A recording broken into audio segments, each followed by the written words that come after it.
তুমি যাকেই বিয়ে করো না কেন তার খুঁত থাকবে।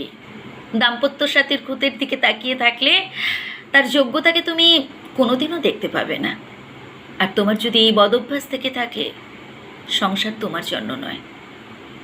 দেখো, প্রত্যেক মানুষেরই অতীতের গল্প আছে, ভালো মন্দ মিলিয়েই তার অতীতের ইতিহাস। দাম্পত্য সাথীর অতীত নিয়ে ঘাটাঘাটি করলে দাম্পত্যের বর্তমানকে হারিয়ে ফেলবে তুমি। তোমার এই বদভ্যাস থেকে থাকলে সংসার তোমার জন্য নয়। প্রত্যেক দাম্পত্যই বিভিন্ন সমস্যার মুখোমুখি হয় রোজই। দাম্পত্য ফুলবাগান নয়, আবার যুদ্ধক্ষেত্রও নয়। লাভ ম্যারেজ বা সেটল যে প্রক্রিয়াতেই সংসারটি তৈরি হোক না কেন, নির্দিষ্ট কিছু সমস্যা তো থেকে থাকবেই। এই সমস্যাগুলোকে দুজনে মিলে সমাধানে এগিয়ে যাওয়াটাই হলো দাম্পত্য প্রেম। দাম্পত্য সমস্যায় পরস্পরকে দোষারোপ করা দাম্পত্যের অপমান। আর তোমার যদি এই বদভ্যাস থেকে থাকে, তাহলে সংসার তোমার জন্য নয়। প্রত্যেক দাম্পত্যই আলাদা। নিজের সংসারের সাথে অন্য সংসারের তুলনা করো না। কোনো সংসারই ব্যর্থ নয়, প্রত্যেক সংসারই নিজের যোগ্যতার নিরিখে সফল।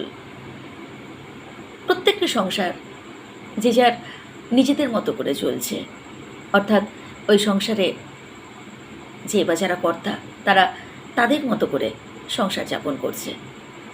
অতএব তোমার পরিবারের দুঃখর সাথে অন্যের পরিবারের সুখকে মিলিয়ে ফেলো না।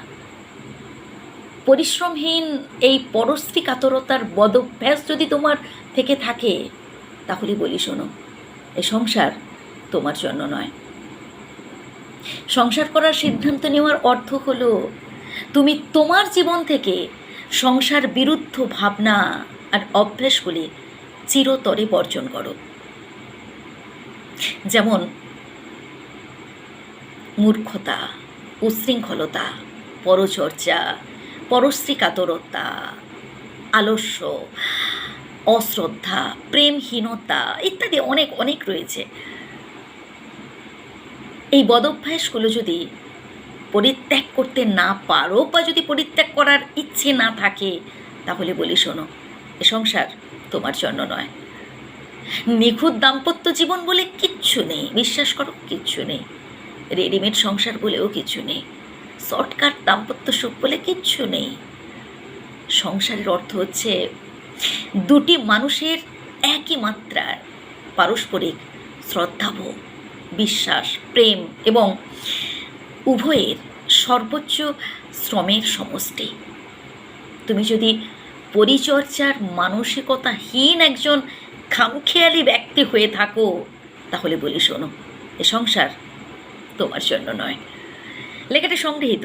কেমন লাগলো অবশ্যই কমেন্ট করে জানাবেন।